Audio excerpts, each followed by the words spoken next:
ಕಲ್ಲು ಗಣಿಗಾರಿಕೆಗೆ ಸಂಬಂಧಿಸಿದಂತೆ ಅವೈಜ್ಞಾನಿಕವಾಗಿ ಜಾರಿಗೊಳಿಸಿರುವ ಒನ್ ಟೈಮ್ ಸೆಟಲ್ಮೆಂಟ್ OTS ಯೋಜನೆಯನ್ನು ಪರಿಷ್ಕರಿಸುವುದು ಸೇರಿದಂತೆ ವಿವಿಧ ಬೇಡಿಕೆಗಳನ್ನು ಈಡೇರಿಸದಿದ್ದರೆ ಕಲ್ಲು ಕ್ವಾರಿ ಮತ್ತು ಜಲ್ಲಿ ಕ್ರಷರ್ಸ್ ಬಂದ್ ಮಾಡಿ ಉಗ್ರ ಹೋರಾಟ ನಡೆಸುವುದಾಗಿ ಕರ್ನಾಟಕ ರಾಜ್ಯ ಕಲ್ಲು ಗಣಿ ಮತ್ತು ಸ್ಟೋನ್ ಕ್ರಷರ್ ಮಾಲೀಕರ ಒಕ್ಕೂಟ ರಾಜ್ಯ ಸರ್ಕಾರಕ್ಕೆ ಎಚ್ಚರಿಕೆ ನೀಡಿದೆ. ಮನೆ, ಸಾರ್ವಜನಿಕ ವಲಯದ ನಿರ್ಮಾಣ ಕಾಮಗಾರಿಗೆ ಅಗತ್ಯವಾಗಿರುವ ಜಲ್ಲಿ ಸ್ಯಾಂಡ್ ಪೂರೈಕೆಯನ್ನು ಬಂದ್ ಮಾಡುತ್ತೇವೆ. ಅಲ್ಲದೆ ಹೊರ ರಾಜ್ಯಗಳಿಗೆ ಕಲ್ಲು ಗಣಿ ಸಂಪನ್ಮೂಲ ರಾಜ್ಯಕ್ಕೆ ಬರದಂತೆ ತಡೆಯುವ ಜೊತೆಗೆ OTS ಯೋಜನೆ ವಿರುದ್ಧ ಕಾನೂನು ಸಂಘರ್ಷ ಮಾಡುವುದಾಗಿ ಘೋಷಿಸಿದೆ. ನಗರದ ಮೌರ್ಯ ಹೋಟೆಲ್ನಲ್ಲಿಂದು ಸಂಘದ ಎಲ್ಲ ಜಿಲ್ಲೆಗಳ ಪದಾಧಿಕಾರಿಗಳ ಸಭೆಯಲ್ಲಿ ಸರ್ಕಾರದ ವೈಜ್ಞಾನಿಕ ನೀತಿಗಳ ವಿರುದ್ಧ ಪದಾಧಿಕಾರಿಗಳು ತೀವ್ರ ಆಕ್ರೋಶ ವ್ಯಕ್ತಪಡಿಸಿದರು. ಬಜೆಟ್ನಲ್ಲಿ ಮುಖ್ಯಮಂತ್ರಿ ಸಿದ್ದರಾಮಯ್ಯ ಅವರು ಘೋಷಿಸಿರುವ ಒನ್ ಟೈಮ್ ಸೆಟಲ್ಮೆಂಟ್ OTS ಯೋಜನೆ ಸರ್ಕಾರದ ಗ್ಯಾರಂಟಿ ಯೋಜನೆಗಳಿಗೆ ಸಂಪನ್ಮೂಲ ಕ್ರೋಢೀಕರಿಸುವ ಗುರಿ ಹೊಂದಿದೆ. ಆದರೆ ಕಲ್ಲು ಗಣಿಗಾರಿಕೆಯಲ್ಲಿ ತೊಡಗಿರುವವರ ಮೇಲೆ ಅಧಿಕ ಹೊರೆ ಹೇರಿ ಸರ್ಕಾರದ ಬೊಕ್ಕಸ ತುಂಬಿಸಿಕೊಳ್ಳುವ ಹುನ್ನಾರಕ್ಕೆ ಧಿಕ್ಕಾರ ಎಂದರು. ಸಭೆಯ ನಂತರ ಸುದ್ದಿಗೋಷ್ಠಿಯಲ್ಲಿ ಮಾತನಾಡಿದ ಸಂಘದ ಅಧ್ಯಕ್ಷ ಡಿ ಸಿದ್ದರಾಜು, ತಲತಲಾಂತರಗಳಿಂದ ಕಲ್ಲು ಗಣಿಗಾರಿಕೆಯಲ್ಲಿ ತೊಡಗಿರುವವರನ್ನು ಒಕ್ಕಲೆಬ್ಬಿಸಿ ಬಹುರಾಷ್ಟ್ರೀಯ ಕಂಪನಿಗಳಿಗೆ ಸರ್ಕಾರ ರತ್ನಗಂಬಳಿ ಆಸುವ ಹುನ್ನಾರದಲ್ಲಿ ತೊಡಗಿದೆ. ಗಣಿ ಮತ್ತು ಭೂವಿಜ್ಞಾನ ಇಲಾಖೆಯಲ್ಲಿ ಅಜಾಗರೂಕತೆ ಸೃಷ್ಟಿಯಾಗಿದ್ದು 15 ದಿನಕ್ಕೊಬ್ಬರು ಕಾರ್ಯದರ್ಶಿಗಳು, ಪ್ರಧಾನ ಕಾರ್ಯದರ್ಶಿಗಳು ಬದಲಾಗುತ್ತಿದ್ದಾರೆ. ಪ್ರತಿಯೊಂದು ಜಿಲ್ಲೆಗಳ ಆಡಳಿತ ವ್ಯವಸ್ಥೆಯಲ್ಲಿ ಸಾಕಷ್ಟು ಸಮಸ್ಯೆಗಳಿವೆ. ಅಧಿಕಾರಿಗಳ ಅವೈಜ್ಞಾನಿಕ ತೀರ್ಮಾನಗಳಿಂದ ಕಲ್ಲು ಗಣಿಗಾರಿಕೆಯಲ್ಲಿ ತೊಡಗಿರುವವರು ಸಂಕಷ್ಟಕ್ಕೆ ಸಿಲುಕಿದ್ದಾರೆ. ಹಿಂಬಾಕಿ ರಾಜಧನವನ್ನು ವಸೂಲಿ ಮಾಡುವ OTS ಯೋಜನೆಗೆ ನಮ್ಮ ಸಹಮತವಿಲ್ಲ. ಪ್ರತಿ ಎಕರೆಗೆ 2 ಲಕ್ಷ ರು ಹಣ ಪಾವತಿಸಲು ಸಿದ್ಧವಿದ್ದು, ಇದಕ್ಕಿಂತ ಹೆಚ್ಚು ಮೊತ್ತ ನಿಗದಿ ಮಾಡಿದರೆ ಪಾವತಿ ಮಾಡಲು ಆಗುವುದಿಲ್ಲ ಎಂದು ಹೇಳಿದರು. ಅಧ್ಯಕ್ಷರು ಡಿ ಸಿದ್ದರಾಜು, ಸಂಘದ ಉಪಾಧ್ಯಕ್ಷರುಗಳಾದ ವಾಗೀಶ್, ಅಬ್ದುಲ್ ಮಜೀದ್, ಮನೋಜ್ ಜೆ ಶೆಟ್ಟರ್, ಪಂಚಮಿ ಶ್ರೀನಿವಾಸ್, ಪ್ರಧಾನ ಕಾರ್ಯದರ್ಶಿ CS ಭಾಸ್ಕರ್, ಉಪ ಕಾರ್ಯದರ್ಶಿ DR ಮಹೇಶ್, ಸಂಘಟನಾ ಕಾರ್ಯದರ್ಶಿ KV ಚೌಧರಿ, ಕೋಶಾಧಿಕಾರಿ ಉಮಾಶಂಕರಯ್ಯ, ಎಲ್ಲ 26 ಜಿಲ್ಲೆಯ ಅಧ್ಯಕ್ಷರು, ನಿರ್ದೇಶಕರುಗಳು ಸೇರಿದಂತೆ ಸಂಘದ ಪದಾಧಿಕಾರಿಗಳು ಭಾಗವಹಿಸಿದ್ದರು.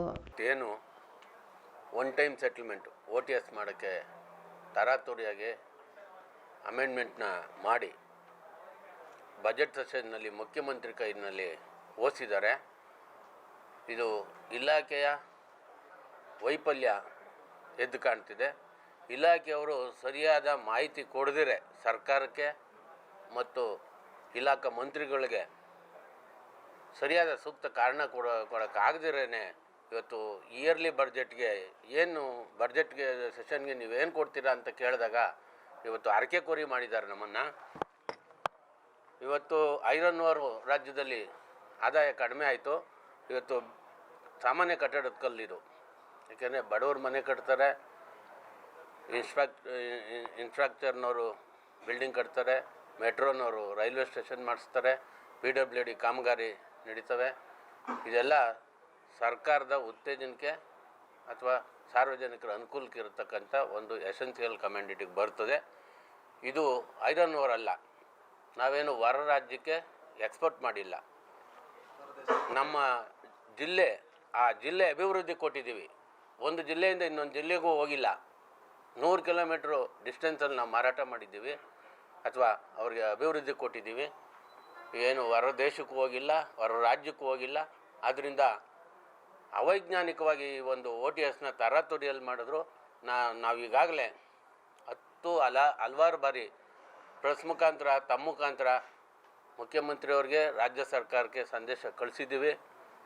ನೀವು OTS ಮಾಡಬೇಕಾದ್ರೆ ಅಧಿಕಾರಿಗಳೊಟ್ಟಿಗೆ ರಾಜ್ಯ ಯೂನಿಯನ್ ಪದಾಧಿಕಾರಿಗಳು, ಕ್ರಷರ್ ಮಾಲೀಕರನ್ನ ಸಭೆ ಸೇರಿಸಿ ಒಂದು ಚರ್ಚೆ ಮಾಡಿ ಅಂತ ನಾವು ಹೇಳಿದಾಗ ಯಾವುದೂ ಕೇಳಿದ್ರೆ ಪ್ರತಿ 3 ತಿಂಗಳಿಗೊಬ್ಬ ನಿರ್ದೇಶಕರನ್ನ ಚೇಂಜ್ ಮಾಡ್ತಾವ್ರೆ, 6 ತಿಂಗಳಿಗೊಬ್ಬರು ಕಾರ್ಯದರ್ಶಿಯವರು ಚೇಂಜ್ ಆಗ್ತಾವ್ರೆ.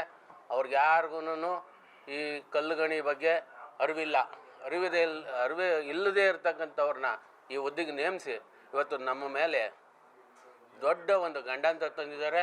ಇದರ ವಿರುದ್ಧವಾಗಿ ಇಡೀ ರಾಜ್ಯಾದ್ಯಂತ ಏನು 32 ಜಿಲ್ಲೆ ಕ್ರಷರ್ ಮತ್ತು ಕಲ್ಲುಗಣಿ ಉದ್ಯಮದ ಮಾಲೀಕರು ಬಂದಿದ್ದಾರೆ. ಇವರೆಲ್ಲರೂ ಒಕ್ಕೊರಲಿನ ತೀರ್ಮಾನ ತಗೊಂಡು ನಾವು ರಾಜ್ಯಾದ್ಯಂತ ಬಂದ್ ಮಾಡ್ತೀವಿ. ಹೊರ ರಾಜ್ಯದಿಂದ ಬರ್ತಕ್ಕಂಥ ಮೆಟೀರಿಯಲ್ ಕೂಡ ನಾವು ಒಳಗೆ ಬಿಡದಂಗೆ ಒಂದು ಚೆಕ್ಔಟ್ ಡ್ಯಾಮ್ ಮಾಡ್ತೀವಿ. ಯಾಕೆಂದ್ರೆ ಇಲ್ದಿದ್ರೆ ನಮ್ಮ ಉಳಿವಿಲ್ಲ. ನಮಸ್ಕಾರ, ನಾನು Sanjeev Hotteli, union of Karnataka quarry owners and stone crusher owners association ಗೌರವ ಅಧ್ಯಕ್ಷ. ಇವಾಗ ಸರ್ಕಾರ ಈಗಿನ ಸರ್ಕಾರ ನಮ್ಮ ಮೇಲೆ ಒಂದು ಪ್ರಹಾರ ಮಾಡ್ತಾ ಇದೆ. ಒನ್ ಟೈಮ್ ಸೆಟಲ್ಮೆಂಟ್ ಅಂತೆ. ನಾವು 2016ದಿಂದನೇ ಒಂದು ಒನ್ ಟೈಮ್ ಸೆಟಲ್ಮೆಂಟು ಕೋರ್ತಾ ಇದ್ದೀವಿ. ಆದರೆ ನಾವು one time settlement 5 lakhs per hectare, ಅಂದರೆ ಎಕರೆಗೆ 2 ಲಕ್ಷ ಹಾಕಿ ಇದನ್ನೇ ದಂಡ ಹಾಕಿ ಕ್ಲೋಸ್ ಮಾಡಿ ಅಂತ ಕೇಳ್ತಾ ಇದ್ದೀವಿ. ಇಶ್ಯೂ ಏನಿದೆ ಅಂತಂದರೆ ಸರ್ಕಾರ 2 ಡ್ಯೂಯಲ್ ಪಾಲಿಸಿ ಮಾಡಿಕೊಂಡಿದೆ ರಾಯಲ್ಟಿ ಕಲೆಕ್ಷನಕ್ಕೆ. ಈ ಖನಿಜ ಸಂಪತ್ತು building stone, ordinary building stone minor ಮಿನರಲ್ದಲ್ಲೇ ಬರುತ್ತೆ, ನಾನ್ ಸ್ಪೆಸಿಫೈಡ್ ಮೈನರ್ ಮಿನರಲ್ಲು. ಅದು ಖನಿಜ ಸಂಪತ್ತು ನಾವೇನು ಎಕ್ಸ್ಟ್ರಾಕ್ಟ್ ಮಾಡ್ತೇವೆ, ಅದನ್ನು ಮಾರಾಟ ಮಾಡಬೇಕಾದ್ರೆ ಶೇಕಡ 70-75% ಸರ್ಕಾರಿ ಕಾಮಗಾರಿಗೇ ಕೊಡ್ತೇವೆ. ಆಮೇಲೆ ಇದು ಮಟೀರಿಯಲು ನಾವು ಸುಮಾರು ಒಂದು 100-150 ಕಿಲೋಮೀಟರ್ ರೇಡಿಯಸ್ದಲ್ಲೇ ನಾವು ಮಾರಾಟ ಮಾಡ್ಬೋದು. ಅದು ನಾವು ಮಾರಾಟ ಮಾಡಬೇಕಾದ್ರೆ ಶೇಕಡ 70% ಕಾಂಟ್ರಾಕ್ಟರ್ಸ್, ಅಂದರೆ ಏನು ಬೇರೆ ಬೇರೆ ಈ ಸರ್ಕಾರದ್ದು ಪಬ್ಲಿಕ್ ವರ್ಕ್ಸ್ ಮಾಡೋ ಇಲಾಖೆ ಇದ್ದಾವೆ, PWD ಆಗಲಿ, major irrigation, minor irrigation, land army, municipal corporation, ZP ಅಥವಾ ನಿರ್ಮಿತಿ ಕೇಂದ್ರ, ಈ ಥರ 140-150 ಸರ್ಕಾರಿ ಕೇಂದ್ರ ಬಾಡೀಸ್ ಇದ್ದಾವೆ. ವಾಟ್ ವಿ ಕಾಲ್ ಆಸ್ ವೇಡಾಸ್, work executive department and agencies. ಅಲ್ಲಿ ಆ ಕಾಂಟ್ರಾಕ್ಟರ್ಗೆ ಏನು ನಾವು ಮಟೀರಿಯಲ್ ಸಪ್ಲೈ ಮಾಡ್ತೇವೆ, ಆ ರಾಯಲ್ಟಿ ಅವರು ಆ ಕಾಂಟ್ರಾಕ್ಟರ್ ಮುಖಾಂತರ ಅವ್ರ ಬಿಲ್ದಲ್ಲಿ ಡಿಡಕ್ಟ್ ಮಾಡ್ತಾರೆ. ಉಳಿದು ಏನು ನಾವು ಮಾರಾಟ ಮಾಡಿರ್ತೀವಿ ಅದನ್ನೇ ನಮಗೆ ರೂಲ್ 40 ಪ್ರಕಾರ ವರ್ಷ ಆಡಿಟ್ ಮಾಡಿ ನಮಗೆ ಡಿಮಾಂಡ್ ನೋಟಿಸ್ ಕಳಿಸ್ತಾರೆ. ಅದೇ ರೀತಿ ನಡ್ಕೊಂಡು ಬರ್ತಾ ಇದೆ. ಅದೇ ರೂಲ್ಸಲ್ಲಿ ಮಾಡಿರೋದು ಸಿಸ್ಟಮ್ ಬೇರೆ ಇದ್ದು ಪ್ರಾಕ್ಟೀಸಲ್ಲೇ ಬೇರೆ ಈ ಡ್ಯೂಲ್ಸ್ ಪಾಲಿಸಿ ಮಾಡಿಕೊಂಡು ಸರ್ಕಾರ ನಮ್ಮ ಮೇಲೆ ಅನ್ಯಾಯ ಮಾಡ್ಲಿಕ್ಕೆ ಹೊಡ್ತಾ ಇದೆ. LNT ಅವರಿಗೆ ಕ್ವಾರಿ ಕೊಟ್ಟಿದ್ದಾರೆ, ದಿಲೀಪ್ ಬಿಲ್ಕಾನ್ ಅವರಿಗೆ ಕ್ವಾರಿ ಕೊಟ್ಟಿದ್ದಾರೆ, ನೈಸ್ ರೋಡ್ ಮಾಡಿದವರು ಅದು ಕಾರ್ಪೊರೇಟ್ ಅವ್ರಿಗೂ ಕ್ವಾರಿ ಕೊಟ್ಟಿದ್ದಾರೆ. ಈಗ ನಮ್ಮದು ಸುತ್ತಲೂ ನಮಗೆ ಲೀಸ್ ಅಂತ ಮಾಡಿ ಈಸಿ ಕ್ವಾಂಟಿಟಿ ನಿಗದಿ ಮಾಡಿ ಆ ನಿಗದಿ ಮಾಡಿರುವಂಥ ಮೆಟೀರಿಯಲ್ ತೆಗೆದು ನಾವು ಕೊಡ್ತೀವಿ ಅಂದರೆ ನಮಗೆ ಕೊಡ್ತಿಲ್ಲ. ಅವ್ರೇನು ಮಾಡ್ತಾರೆ, ಈ ಥರ ಪ್ರೈವೇಟ್ ಅಸೋಸಿಯೇಟ್ ಕಂಪ್ನಿಗಳಿಗೆಲ್ಲರಿಗೂ ಟೆಂಡ್ರು ಕರೆದಿದ್ದಾಗೆ ಅವ್ರಿಗೆ ಟೆಂಡ್ರು ಕರಿಬೇಕು ಅಂತಿದೆ. ಯಾವುದೇ ಸರ್ಕಾರಿ ಲ್ಯಾಂಡು ನಮ್ಮ ಲೆಸಿ ಕೊಡೋದ್ರಿಂದ ಬೇರೆಯವ್ರು ಕೊಡ್ತೀವಿ ಅಂದರೆ ಟೆಂಡ್ರ್ ಕರೆದು ಕೊಡಬೇಕು ಅಂತಿದೆ. ಟೆಂಡ್ರು ಕರಿತಿಲ್ಲ, ಅವ್ರು ಹಾಗೆ ಕೊಡ್ತಿದ್ದಾರೆ corporate. I have registered an association in the name of Karnataka Patta Land Owners Association anta, and I am vice president to this union also here. ಯಾಕಂದ್ರೆ ನಾವು ಮತ್ತು ಸರ್ಕಾರಿ ಜಮೀನಲ್ಲಿ ಮಾಡ್ತಕ್ಕಂಥ ಗಣಿಗಾರಿಕೆ ಏನಿದೆ ಅವರು ನಾವು ಅಣ್ತಂಬರಿದ್ದಂಗೆ ಜೊತೆಗೆ ಕೆಲವು ವಿಷಯಗಳಲ್ಲಿ ನಾವು ಹೋಗಲೇಬೇಕಾಗತ್ತೆ. ನಮ್ಮ ಡಿಮಾಂಡ್ಸ್ ಏನಿದಾವೆ ನಾವು ಸಪ್ರೇಟಾಗಿ ಕೇಳಲೇಬೇಕಾಗತ್ತೆ. ಸೊ ಈಗ ಬೇಸಿಕಲಿ ನಾನು ಹೇಳ್ತಕ್ಕಂಥದ್ದು ಎಲ್ಲ ವಿಷಯಗಳಲ್ಲಿ ಅವ್ರ ಜೊತೆಗೆ ಇರ್ತೇವೆ. ಕಾಮನ್ ಇರ್ತಕ್ಕಂಥ ಫ್ಯಾಕ್ಟರ್ಸ್ ಜೊತೆಗೆ ಅವ್ರು ನಾವು ಸಪೋರ್ಟ್ ಇದ್ದೇವೆ, ಅವ್ರು ನಮಗೆ ಸಪೋರ್ಟ್ ಮಾಡ್ತಾರೆ. Apart from that there are so many issues where in patta ಲ್ಯಾಂಡ್ಗೆ ಆಗ್ತಕ್ಕಂಥ ಅನ್ಯಾಯ ಇಲ್ಲಿ ಆಗಲ್ಲ. ಸರ್ಕಾರಿ ಜಮೀನಿಗೆ ಸಿಗ್ತಕ್ಕಂಥ ಅನುಕೂಲತೆಗಳು ಅದರಿಂದ ನಮಗೆ ಭಾಳ ವ್ಯತ್ಯಾಸ ಆಗ್ತಾಯಿದೆ. ಸರ್ಕಾರಿ ಜಮೀನೊಳಗೆ ಏನಿರ್ತದೆ, it is A government land, ಅಲ್ಲಿ ಏನೇ ಮಾಡೋಂಗಿಲ್ಲ, ಏನಿಲ್ಲ, ಸ್ಟ್ರೇಟ್ ಅವೇ ಲೀಸ್ ಕೊಡ್ತಾರೆ, ಡೈರೆಕ್ಟ್ಲಿ ಸ್ಯಾಂಕ್ಷನ್ ಆಗುತ್ತೆ. ಬಟ್ ವೇರ್ ಆಸ್ ಪಟ್ಟಾ ಜಮೀನಾಗ ಏನಾಗುತ್ತೆ, ಇಲ್ಲಿ ಪಟ್ಟಾ ಜಮೀನೊಳಗೆ ಏನಾಗ್ತದೆ, ನಾವು ಓನರ್ ಲ್ಯಾಂಡ್, ಸ್ವಂತ ಜಮೀನು, ಆ ಜಮೀನಿಗೆ ಒಂದು ಕಿಮ್ಮತ್ತು ಇರ್ತದೆ. ಆಯಾ ಭಾಗದಾಗ ಎಷ್ಟು ಇರ್ತದೆ, ರೈಟ್ ಫ್ರಮ್ 10 ಲಕ್ಷದಿಂದ 50 ಲಕ್ಷ 1 ಕೋಟಿವರೆಗೂ ಇರ್ತದೆ. ಅದು ಹೇಳಲಿಕ್ಕೆ ಬರೋದಿಲ್ಲ. ಹೌದು, ಅದರ ಜೊತೆಗೆ ಅದನ್ನು ತೊಗೊಂಡ ಮೇಲೆ ಮತ್ತು ಎನೇ ಕನ್ವರ್ಟ್ ಮಾಡಬೇಕು. ಎನೇ ಕನ್ವರ್ಟ್ ಮಾಡೋದ್ರ ಜೊತೆಗೆ ಮತ್ತು ವಾಪಸ್ಸು ಅದನ್ನು ರಿಜಿಸ್ಟ್ರೇಷನ್ ಮಾಡಬೇಕು. ರಿಜಿಸ್ಟ್ರೇಷನ್ ಮಾಡಿ ಎಲ್ಲ ಪದ್ಧತಿಗಳನ್ನ ಅನುಸರಿಸಬೇಕು, ಎಲ್ಲ NOCಗಳು ತೊಗೋಬೇಕು, ಎಲ್ಲನೂ ಮಾಡಿಕೊಂಡು ನಾವು ಲೀಸ್ ಪಡಿಬೇಕು.